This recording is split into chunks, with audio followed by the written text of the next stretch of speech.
দেশ TV sports আওয়ারে সবাইকে আমন্ত্রণ। সঙ্গে আছে আমি রাফিউল ইসলাম রাতুল। শুরুতেই জানাবো ক্রিকেটের খবর। বিপিএল এ টানটান উত্তেজনার প্রথম ম্যাচে দুর্বার রাজশাহীকে 4 উইকেটে হারিয়েছে ফরচুন বরিশাল। 198 রানের বিশাল টার্গেটে ব্যাট করতে নেমে শুরুটা কিছুটা চাপে পড়লেও দুর্দান্ত ব্যাটিং করে জয় ছিনিয়ে এনেছে তামিমের দল। বিস্তারিত ম্যাচ রিপোর্টে। প্রথম ম্যাচের রোমাঞ্চের ছড়াছড়ি। দুর্বার রাজশাহীর বিশাল রান তাড়া করে জয় ছিনিয়ে নিল চ্যাম্পিয়ন্স ফরচুন বরিশাল, যে জয়ের নায়ক মাহমুদুল্লাহ ও ফাহিম আশরাফ। অথচ রাজশাহীর 198 রান চেইজে শুরুতে নড়বড়ে ছিল বরিশাল। ইনিংসের প্রথম বলে নাজমুলকে এলবিডব্লিউর ফাঁদে ফেলেন জিশান। অধিনায়ক তামিমও ফেরেন অল্পতে। এরপর আসা যাওয়ার মিছিলে যুক্ত হন কাইল মেয়ার্স, মুশফিক ও হৃদয়। 61 রানে 5 উইকেট হারিয়ে ম্যাচ থেকে প্রায় ছিটকে যায় বরিশাল। তখনও হাল ছাড়েননি অভিজ্ঞ মাহমুদুল্লাহ। আফ্রিদি খেলেন 27 রানের ক্যামিও। এরপর ফাহিম আর মাহমুদুল্লাহ মিলে যা করলেন রীতিমতো অবিশ্বাস্য। বুড়ো হারে ভেলকি দেখালেন মাহমুদুল্লাহ। অন্য প্রান্তে পাকিস্তানি রিক্রুট ফাহিম যোগ দেন রাজশাহী বোলারদের তুলোধনু উৎসবে। দুজনের ব্যাটে আসে জোড়া 50। 11 বল আগে জয় নিশ্চিত করে ফেলেন কীর্তনখোলা পারের দল। এর আগে টস হেরে ব্যাটে নেমে শুরুতে 25 রানে 2 উইকেট হারিয়ে চাপে পড়ে রাজশাহী। তবে উইকেটে বিজয় ও ইয়াসিরের দুর্দান্ত জুটিতে বিশাল সংগ্রহের ভিত পায় পদ্মাপাড়ের দল। 87 বলে 140 রানের জুটি গড়েন তারা। বিজয় 41 বলে 50 করে আউট হলেও রাব্বি যেন ছিলেন বিধ্বংসী মেজাজে। মাত্র 47 বলে খেলেন 94 রানের অনবদ্য ইনিংস, যদিও ম্যাচ শেষে বৃথা যায় তাদের ইনিংস।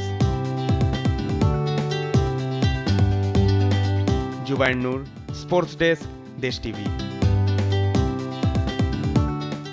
বিপিএল এর দ্বিতীয় ম্যাচে মিরপুরে মুখোমুখি হয়েছে ঢাকা ক্যাপিটালস ও রংপুর রাইডার্স। 11তম আসরে নিজেদের প্রথম ম্যাচ জয় দিয়ে শুরু করতে চায় দুই দল। বিপিএল এর টিকিট কিনতে না পারার ক্ষোভে আজও মিরপুরে ছাড়িয়েছে উত্তেজনা।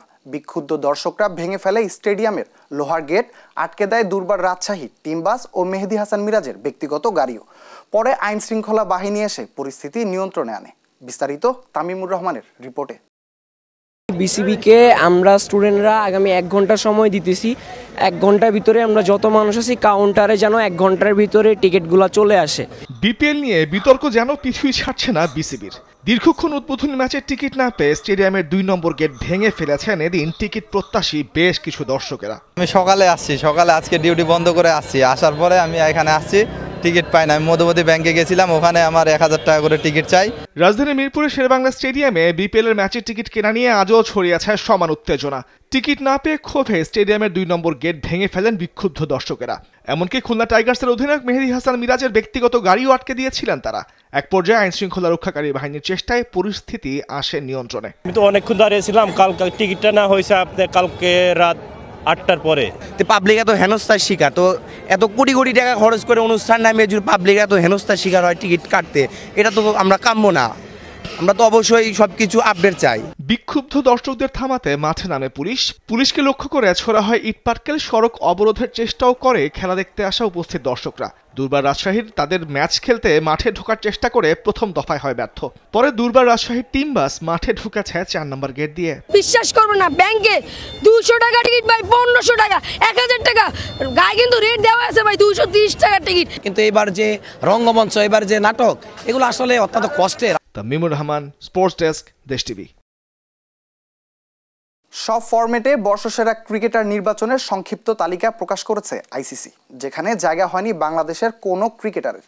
ক্রিকেট ভক্তরা আইসিসির অফিসিয়াল ওয়েবসাইটে পছন্দের খেলোয়াড়দের ভোট দিতে পারবেন। সে ফলাফলের সাথে আইসিসির বিশেষ প্যানেলের ভোট সমন্বয় করে 2025-এর জানুয়ারির শেষ দিকে ঘোষণা করা হবে বিজয়ীদের নাম।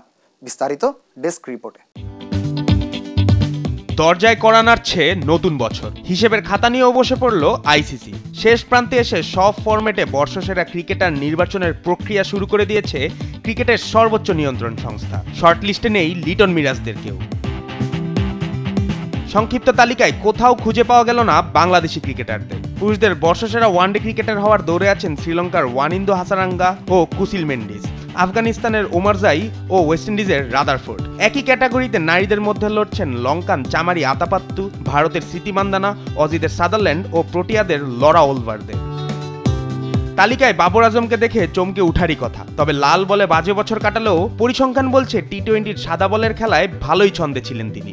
বাকি তিনজন হলেন অজি ব্যাটার ট্রাভিস হেড, ভারতের আর্শদীপ এবং জিম্বাবুয়ের সিকান্দার রাজা। নারীদের মধ্যে আতাপাত্তু ও লরার সাথে দৌড়ে আছেন নিউজিল্যান্ডের অ্যামিনিয়াকের ও আইরিশ অলরাউন্ডার পেন্দেরগাস্ট। উদীয়মান খেলোয়াড়দের সংক্ষিপ্ত তালিকায় চোখ রাখলে দেখা যাবে সাইম আইয়ুব, গাস অ্যাটকিনসন, কামিন্দু মেন্ডিস ও সামার জোসেফের নাম। নারীদের মধ্যে সেই লড়াইয়ে একমাত্র এশিয়ান ভারতীয় বোলার শ্রেয়াঙ্কা পাটিল। ক্রিকেট ভক্তরা আইসিসির অফিসিয়াল ওয়েবসাইটে গিয়ে নিজের পছন্দের ক্রিকেটারকে ভোট করতে পারবেন। সেই ফলাফলকে আইসিসির ভোটিং একাডেমির একটি বিশেষ প্যানেলের সিদ্ধান্তের সাথে সমন্বয় করে জানুয়ারির শেষ দিকে ঘোষণা করা হবে চূড়ান্ত বিজয়ীদের। এছাড়া বছরের সেরা একাদশটাও নির্বাচন করবে এই প্যানেলের বিশেষজ্ঞরা। জুবাইর নূর, স্পোর্টস ডেস্ক, দেশ টিভি। মেলবোর্ন ক্রিকেট গ্রাউন্ডে টানা উত্তেজনার শেষ দিনে ভারতকে 184 রানের বড় ব্যবধানে হারিয়েছে অস্ট্রেলিয়া। এই জয়ে বর্ডার গাভাস্কার ট্রফিতে 2-1 ব্যবধানে এগিয়ে গেল প্যাট কামিন্সের দল। টেস্টের শেষ সেশনে মাত্র 34 রানে ভারতের 7 উইকেট নিয়ে অসাধারণ জয় ছিনিয়ে নেয় অজিরা। তবে জয়শ্রী জয়সওয়ালের বিতর্ক আউট উত্তাপ ছড়িয়েছে ভারতের ভক্তদের মধ্যে। মেলবোর্নে বক্সিং ডে টেস্টে ভারতকে 184 রানে হারিয়ে আবারও নিজেদের জাত চেনালো অস্ট্রেলিয়া। এই জয়ে বর্ডার গাভাস্কার ট্রফিতে 2-1 ব্যবধানে এগিয়ে গেছে প্যাট কামিন্সের দল। তবে ম্যাচে ভারতের পরাজয়ের চেয়েও বেশি আলোচনায় আম্পায়ার শরফুদ্দৌলা ইবনে শহীদের বিতর্কিত সিদ্ধান্ত। ভারতের ভক্তরা ক্ষুব্ধ হলেও অনেক বিশ্লেষক এটিকে সাহসী সিদ্ধান্ত বলে অভিহিত করেছেন। তবে ভারতের জন্য হতাশার বিষয় হলো এই পরাজয় ওয়ার্ল্ড টেস্ট চ্যাম্পিয়নশিপ থেকে ছিটকে গেছে ভারত। শেষ দিনে 340 রানের বিশাল লক্ষ্য সামনে রেখে ব্যাট করতে নেমেছিল ভারত। জয় অসম্ভব হলেও ড্রয়ের সম্ভাবনা বাঁচিয়ে রেখেছিলেন ওপেনার জয়শ্রী জয়সওয়াল। এক প্রান্ত আগলে রাখা এই ব্যাটার 208 বল মোকাবিলায় সংগ্রহ করেছেন 84 রান। এরপরেই তার আউটের সিদ্ধান্ত বদলে দেয় ম্যাচের মোড়। 71তম ওভারে প্যাট কামিন্সের একটি শর্ট বলে উইকেটের পেছনে ক্যাচ তুলে দেন জয়শ্রী। মাঠের আম্পায়ার নট আউট দিলেও রিভিউ নেয় অস্ট্রেলিয়া। থার্ড আম্পায়ার শরফুদ্দৌলার রিপ্লে দেখে সিদ্ধান্ত হয় বল গ্লাভস ছুঁয়ে গেছে, তবে স্নিকোতে কোনো শব্দ ধরা পড়েনি। সিদ্ধান্তের সঙ্গে সঙ্গে হতাশা নেমে আসে ভারতীয় ভক্তদের মধ্যে। ভারতীয় ব্যাটিং লাইন আপে মূল ধাক্কা দেন স্কট বোল্যান্ড ও প্যাট কামিন্স। দুজনে ভাগাভাগি করে নেন 6 উইকেট। এদিকে চোট নিয়েও বল হাতে দারুণ কার্যকর ছিলেন মিচেল স্টার্ক। শেষ পর্যন্ত ভারত গুটিয়ে যায় মাত্র 155 রানে। তবে ম্যাচের আসল নায়ক ছিলেন অজি অধিনায়ক প্যাট কামিন্স। বল হাতে 6 উইকেটের পাশাপাশি কামিন্স ব্যাট হাতেও করেন 90 রান। ম্যাচ সেরার পাশাপাশি তাকে দেয়া হয় জনি মুলাক মেডালও। এই ম্যাচে ইতিহাস গড়ল দর্শকরাও। মেলবোর্ন ক্রিকেট গ্রাউন্ডে টেস্টের 5 দিনে দর্শক উপস্থিতির সংখ্যা ছিল 3,73,691, যা অস্ট্রেলিয়ার টেস্ট ইতিহাসে সর্বোচ্চ। টুর্নামেন্টের পঞ্চম ও শেষ ম্যাচে অস্ট্রেলিয়ার সামনে 3-1 ব্যবধানে সিরিজ জয়ের সুযোগ। একই সঙ্গে ওয়ার্ল্ড টেস্ট চ্যাম্পিয়নশিপের ফাইনাল নিশ্চিতের হাতছানি অজিদের সামনে। রাফিউল ইসলাম রাতুল, স্পোর্টস ডেস্ক, দেশ টিভি। ফিটনেস জনিত কারণে সিডনিতে সিরিজের শেষ টেস্ট খেলা নিয়ে শঙ্কা দেখা দিয়েছে অজি পেসার মিচেল স্টার্কের। মেলবোর্ন টেস্টের প্রথম ইনিংসে বল হাতে সময়টা ভালো যায়নি স্টার্কের। তবে দ্বিতীয় ইনিংসে দারুণ বোলিংয়ে রোমাঞ্চকর জয়ে দারুণ অবদান রাখেন এই বাঁহাতি পেসার। স্টার্ক না হলে তার বদলে একাদশে জায়গা পেতে পারেন জাই রিচার্ডসন। 28 বছর বয়সী ডানহাতি এই পেসার অস্ট্রেলিয়ার জার্সিতে শেষ টেস্টে খেলেছিলেন 2022 সালে। সিরিজে 2-1 ব্যবধানে এগিয়ে অস্ট্রেলিয়া এবং শুক্রবার সিডনিতে শুরু হবে সিরিজের শেষ টেস্ট। এখন জানাবো ফুটবলের খবর। ইংলিশ প্রিমিয়ার লিগে দারুণ ফুটবল খেলেও জয় পায়নি লেস্টার সিটি। ঘরের মাঠে ম্যান সিটির কাছে হামজা চৌধুরীদের হার 2-0 গোলের। অন্য ম্যাচে ওয়েস্ট হ্যামকে 5-0 গোলে বিধ্বস্ত করে বছর শেষে শীর্ষস্থানটা আরও মজবুত করেছে লিভারপুল। তামিমুর রহমানের ম্যাচ রিপোর্ট। ঘরের মাঠ কিং পাওয়ার স্টেডিয়ামে অনেক কাছে গিয়েও কেমন যেন ভাগ্যের দোষে গোলের দেখা পেল না হামজা চৌধুরীর লেস্টার সিটি। কাউন্টার অ্যাটাকে 2-1 বার ম্যান সিটির ডিফেন্স ভাঙলেও কখনো সুযোগ হাতছাড়া, আবার কখনো অফসাইড। উল্টো 21 মিনিটে ডেড ডগ ভাঙেন ম্যান সিটির উইঙ্গার সেভিনিও। দ্বিতীয়ার্ধ একই দশা লেস্টারের। বল দখল, পাসিং সবই ঠিকঠাক, কিন্তু সময়তে ফেরা হচ্ছিল না ভ্যান লিস্টলয়ের শিশুদের। 70 মিনিটে কোচ মাঠে নামালেন বাংলাদেশের গর্ব হামজা চৌধুরীকে, তবে তাতেও রক্ষা হলো না ফক্সদের। 4 মিনিট পর আরও এক গোল স্বাগতিকদের জালে। স্কোরশিটে এবার সিটিজেনদের হয়ে পুরনো নাম লিখালেন আর্লিং হাল্যান্ড। এরপর দু একবার আশা জাগালেও গার্দিওয়ালার বাহিনীর কাছে বছরের শেষ ম্যাচ হেরেই গেছে লেস্টারের দল। তবে যতক্ষণ মাঠে ছিলেন ততক্ষণ দারুণ খেলেছেন হামজা চৌধুরী। লেস্টার সিটির বিপক্ষে যখন এই ম্যাচে জেতে ম্যানচেস্টার সিটি, তখন পেপ গার্দিওলার নামের পাশে লিখিয়েছেন সিটিজেনদের ডাগআউটে নিজের 500তম ম্যাচ। বিশেষ এই মুহূর্তে গার্দিওলা হলেন চাপমুক্ত। দলের পারফরমেন্সের গ্রাফ দিনকে দিন যখন নিচের পথ ধরছে, ঠিক তখনই হাফ ছেড়ে বাঁচা এক জয় পেলেন তিনি। তাতে সমালোচনার তীর যেন খানিকটা সামলালেন গার্দিওলা। তবে স্প্যানিয়ার জানিয়ে দিয়েছেন হাল ছাড়ার পাত্র তিনি নন, সিটিকে পুরনো রূপে ফেরাতে চালিয়ে যাবেন যুদ্ধ। যদিও চলতি মৌসুমে যে আবারও ঘুরে দাঁড়িয়ে শিরোপা লড়ে দাঁড়াবেন এই বিশ্বাসটা হয়তো তখন আর নেই। তাই তো এবার আসলে ট্রফির পথে নেই তারা বলে জানিয়ে দিয়েছেন এই কোচ ম্যাচ শেষে। এবার লড়াইটা নিজেদের অক্ষ পথে ফেরবার। অন্য ম্যাচে স্বাগতিক ওয়েস্ট হ্যামকে 5-0 গোলে রীতিমতো বিধ্বস্ত করেছে লিভারপুল। নিজেদের পয়েন্ট টেবিলের শীর্ষস্থানটা আরো ভালো মতো মজবুত করে নিল মো সালারা। ম্যাচের 30 মিনিটেই অলরেডদের প্রথম লিড এনে দেন লুইস দিয়াজ। এরপর প্রথমার্ধের শেষ 5 মিনিটের মধ্যে কোডি গাকপোকে দিয়ে অ্যাসিস্ট করে নিজেও একবার বল জালে জড়ান দুর্দান্ত ফর্মে থাকা মো সালাহ। 54 মিনিটে আর্নল্ডের দূরপাল্লার শটে 4-0 গোলের লিড পায় আর্নে স্লট বাহিনী। আর শেষ দিকে সালার অ্যাসিস্টে হ্যামারদের কফিনের শেষ পেরেকটি দেন বদলি হিসেবে মাঠে নামা দিয়াগো জটা। তামিমুর রহমান, স্পোর্টস ডেস্ক, দেশ টিভি। ইংলিশ প্রিমিয়ার লিগে রাতে মুখোমুখি হবে ম্যানচেস্টার ইউনাইটেড ও নিউক্যাসল। ম্যাচ শুরু হবে বাংলাদেশ সময় রাত 2টায়। টানা 2 ম্যাচ হেরে চাপে পড়েছে রুবেন আমোরিমের দল। এর আগে রাত 1:45 নিজ নিজ ম্যাচে মাঠে নামবে চেলসি ও অ্যাস্টন ভিলা।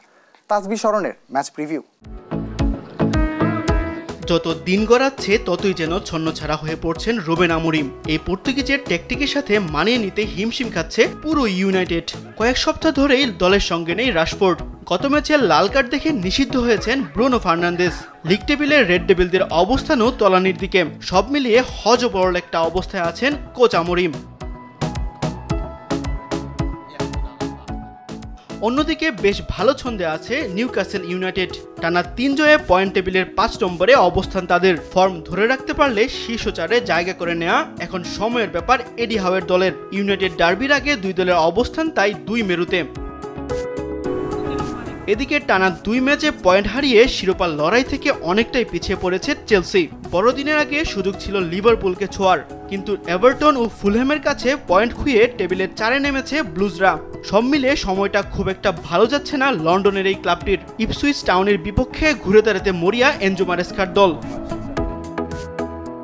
এছাড়া ভুলে যাওয়ার মতো বক্সিং ডে পার করেছে অ্যাস্টন ভিলাও। টানা 4র্থ বছরের মতো বক্সিং ডেতে 3 গোল হজম করেছে তারা। নিউক্যাসলের বিপক্ষে সেই ম্যাচে জন ডুরানকে দেওয়া হয় লাল কার্ড। সেই কার্ড নিয়ে এখনো চলছে বিতর্ক।